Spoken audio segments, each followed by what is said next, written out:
Saudari terkasih, dalam bacaan Injil ini konteksnya adalah sesudah Yesus mengadakan mujizat, atau penginjil Yohanes lebih suka menggunakan kata tanda, mujizat penggandaan roti. Dan sesudah mujizat penggandaan roti, seperti dikatakan dalam bacaan Injil sebelumnya, bahwa Yesus kemudian menyingkir karena orang banyak hendak membawa Yesus secara paksa dan menjadikannya raja. Yesus kemudian menyingkir bersama para muridnya dan berangkat ke Kapernaum. Di sana kemudian orang-orang itu mencari Yesus. Tetapi yang menarik adalah dalam percakapan mereka dengan Yesus, Yesus mengingatkan mereka bahwa tujuan atau motivasi yang mendasari mereka mencari Tuhan adalah karena mereka telah kenyang oleh roti yang digandakan, bukan pertama-tama untuk mendengarkan dan melaksanakan kehendak Allah.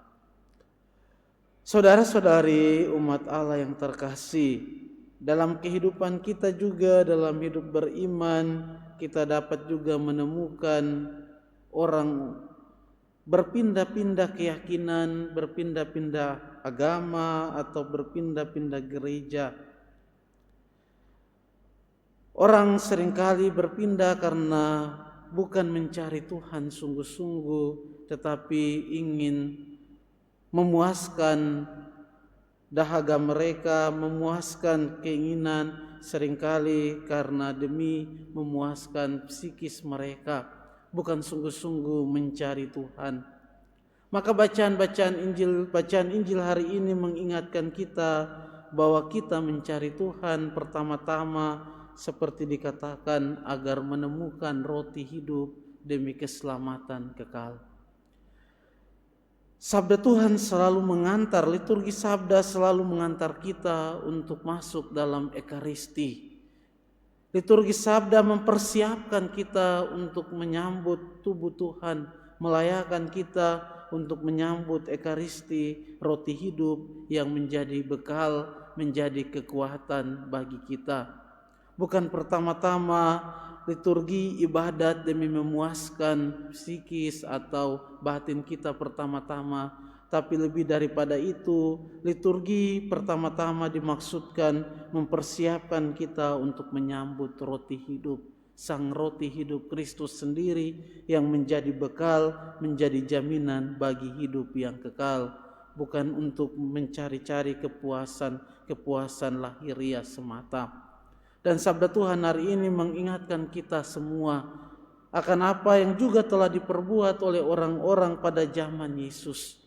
Mereka juga mencari Yesus bukan menemukan roti hidup, tapi mencari kepuasan jasmani.